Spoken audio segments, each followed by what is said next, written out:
আজকের ভিডিওতে থাকছে Calcutta University BS second semester political science honours paper ACC SEC 2 full marks 50-এ পরীক্ষা হয়। 20 নম্বরে তোমাদের দুটো প্রশ্ন লিখতে হবে। মডিউল 1 থেকে একটি 20 এবং মডিউল 2 থেকে কিন্তু একটি 20 মিলিয়ে দুটো 20 নম্বরের প্রশ্ন লিখতে হবে এবং এই 20 নম্বরের প্রশ্নটি কিন্তু তোমাদের 10+10 বা 15+5 করে আসবে। আর কি লিখতে হবে? 2 নম্বরের 5টি প্রশ্ন তোমাদেরকে লিখতে হবে। ঠিক আছে, আজকের ভিডিওতে যে সাজেশনটি আমি দেব প্রত্যেকটি প্রশ্ন যদি তোমরা পড়ে যাও আশা করি এখান থেকে সবকটা প্রশ্ন পরীক্ষায় কমন পেয়ে যাবে। যারা এখনও ভালোভাবে পড়াশোনা শুরু করোনি তোমরা যদি চাও সেমিস্টার বন্ধু ইউটিউব চ্যানেল থেকে স্বল্প মূল্যে প্রতিটি সাবজেক্টের নোট সংগ্রহ করতে পারো নিচের হোয়াটসঅ্যাপ নাম্বারে যোগাযোগ করে। ঠিক আছে, তো চলো আমরা সাজেশনটি শুরু করি। মডিউল 1 থেকে কোন কোন প্রশ্নগুলো পড়বে। 1, ভারতে প্রশাসনিক ট্রাইব্যুনাল বলতে কী বোঝো? ভারতে কেন্দ্র এবং রাজ্যে প্রশাসনিক ট্রাইব্যুনাল সম্পর্কে আলোচনা করো। 2 নম্বরের প্রশ্ন, জনস্বার্থ মামলা বলতে কী বোঝো? এর সাথে লিখবে সাম্প্রতিক একটি জনস্বার্থ মামলা সম্পর্কে আলোচনা করো।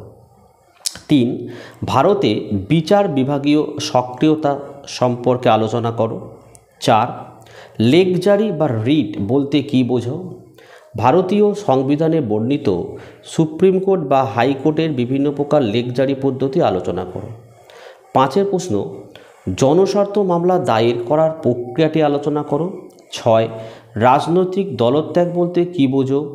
দলত্যাগ রোধের প্রচেষ্টা আলোচনা করো। 7, ভারতে অধস্তন আদালত হিসাবে দেওয়ানি ও ফৌজদারি আদালতের গঠন ও কার্যাবলী আলোচনা করো। মডিউল 2 থেকে কোন কোন প্রশ্ন পড়বে দেখে নাও। 1, ভারতের গ্রাম ন্যায়ালয় আইন 2008-এর উপর একটি নিবন্ধ রচনা করো। 2, লোক আদালত বলতে কী বোঝো? লোক আদালতের গঠন ও কার্যাবলী বর্ণনা করো। 3, রাজনৈতিক দলত্যাগ বলতে কী বোঝো? রাজনৈতিক দলত্যাগের কারণ আলোচনা করো। 4, ভারতে জনপ্রতিনিধিত্ব আইন 1951 সম্পর্কে আলোচনা করো। 5, ভারতের মহিলা আদালত সম্পর্কে একটি নিবন্ধ রচনা করো। 6, ভারতের কিশোর আদালতের বৈশিষ্ট্য লেখো। 7, ভারতের রাজনৈতিক দলত্যাগ বিরোধী আইন সম্পর্কে আলোচনা করো।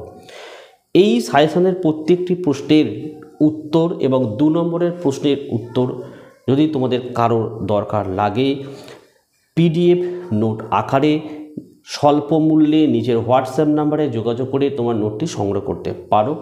যাদের নোটের দরকার তারাই আমাদের সাথে যোগাযোগ করে নেবে। ঠিক আছে, যারা নতুন তারা চ্যানেলটি কিন্তু অবশ্যই সাবস্ক্রাইব করো এবং পাশে থাকা বেল আইকন প্রেস করে অল নোটিফিকেশানটাকে অন করো যাতে আমি যখনই কোনো ভিডিও আপলোড করব সবার প্রথম যেন তোমাদের কাছে পৌঁছে যায়। তাহলে আজকের ভিডিও আমি এখানেই শেষ করলাম। তোমরা প্রত্যেকে ভালো থেকো এবং সুস্থ থেকো।